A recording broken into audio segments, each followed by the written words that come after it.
பெண்கள் மாதவிடாய் காலத்தில் உடலுறவு கொள்ளலாமா? கொள்ளலாம்னு ஒரு குரூப் சொல்கிறாங்க, கொள்ள வேண்டாம்னு ஒரு குரூப் சொல்கிறாங்க. பெண்கள் மாதவிடாய் காலத்தில் உடலுறவு கொள்ளக்கூடாது, எந்த காரணத்தை கொண்டும் உடலுறவு கொள்ளக்கூடாது. இது எல்லா மதங்களும் அதை சொல்கிறாங்க. பட் மாடர்னாக இப்போது நாங்கள் லேட்டஸ்ட்டாக விஞ்ஞான வர்க்கத்தில் இருக்கோம் அப்படின்றவங்க இதுக்கான சில விளக்கங்கள்லாம் சொல்லிவிட்டு உடலுறவு மாதவிடாய் காலத்தில் வச்சுக்கலாம். But it is against natural லா. நம்ம நேச்சுரல் லாவை மீறினோம்னா டெஃபினட்டாக பனிஷ்மெண்ட்டை வாங்குவோம். அது யாரும் எஸ்கேப் ஆகவே முடியாது.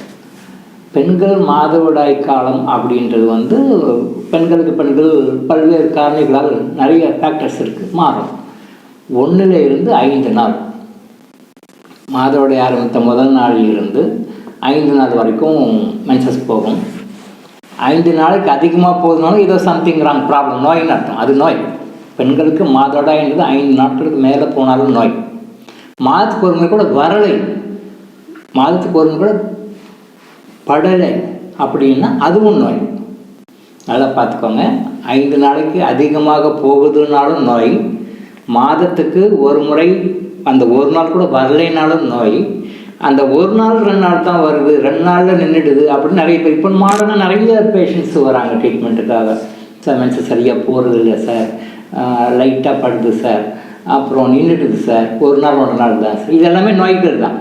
சரியான முறையான ஒரு உடம்புக்கு 3 நாள் கரெக்டாக போகணும். 3 நாள் கரெக்டாக, அப்சல்யூட்லி கரெக்ட். தொடர்ந்து 3 நாள் போகணும். அந்த 3 நாள் போகிறதும் எப்படி போகணும் அப்படின்னு சொல்லி சொன்னால், பெயின் இருக்கக்கூடாது, எந்த கஷ்டமும் எந்த டென்ஷனும் எந்த ஒரியும் இருக்கக்கூடாது. பட் இப்போது அது நிறைய ப்ராப்ளம் வருது. ப்ரீ மேன்சுரல் சிம்டம்ஸு, போஸ்ட் மேன்சுரல் சிம்டம்ஸ் அப்படின்னு சொல்லிட்டு இப்போ அது ஒரு பெரிய கேட்டகரியாகவே கொண்டு வந்துட்டாங்க மெடிக்கல் ஃபீல்டில்.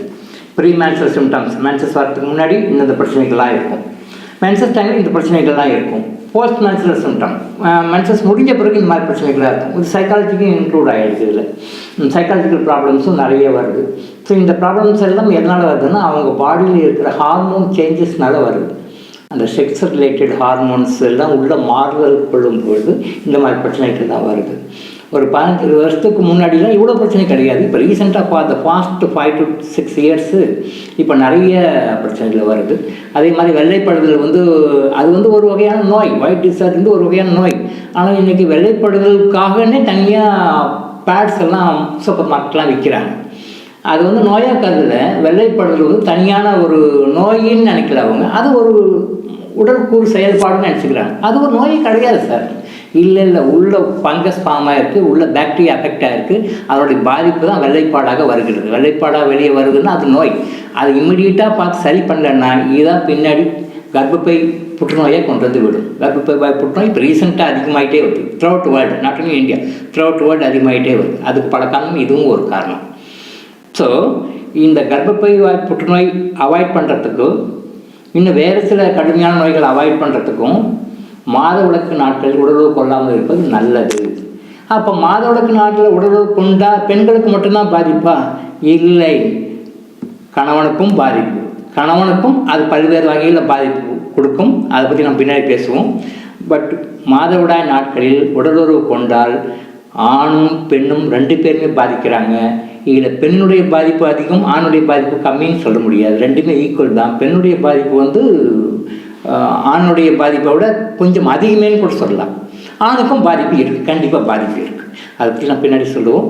ஆனால் தயவு செய்து அவங்க சொல்கிறாங்க இவங்க சொல்கிறாங்க அப்படி கேட்டுக்கிட்டு, எனக்கு தெரிஞ்சு ஒரு 2 years பேக்கு ஒரு குரூப்பில் அவங்க ஒரு குரூப் டீமாக ஃபார்ம் பண்ணி அவங்களுடைய மோட்டோவே என்ன, அந்த அசோசியேஷனுடைய மோட்டோவே என்ன அப்படின்னா, மென்சஸ் டைமில் தான் உடலுறவு கொள்ளணும், ஸ்பெசிஃபிக்காக அந்த 3 நாள் உடலுறவு கொள்ளணும்னு செட் பண்ணாங்க. அடுத்த 3-4 மாதத்தில் அவங்களோட கதி வேறு மாதிரி போச்சு, அது வேறு பிரச்சனை. அப்புறம் அப்போ கூட அவங்க திருந்துற இல்லை, இதை நாங்கள் செய்கிற நியாயம் தானே, அதுக்கு ஒரு நியாயத்தை கற்பித்து போயிட்டுருக்காங்க. தப்பு, அப்படி செய்யக்கூடாது. தயவுசெய்து யார் என்ன சொல்லணும் கேட்காதீங்க. மாதவிடாய் நாட்களில் தயவுசெய்து உடலுறவை தவிருங்கள். அது உங்கள் இருவருக்குமே நல்லது, கணவருக்கும் நல்லது, மனைவிக்கும் நல்லது. தொடர்ந்து இது மாதிரி பல அவேர்னஸ் வீடியோக்களை பார்க்க நம்ம சேனலை சப்ஸ்கிரைப் பண்ணிவிட்டு பெல் பட்டனை ப்ரெஸ் பண்ணுங்கள்.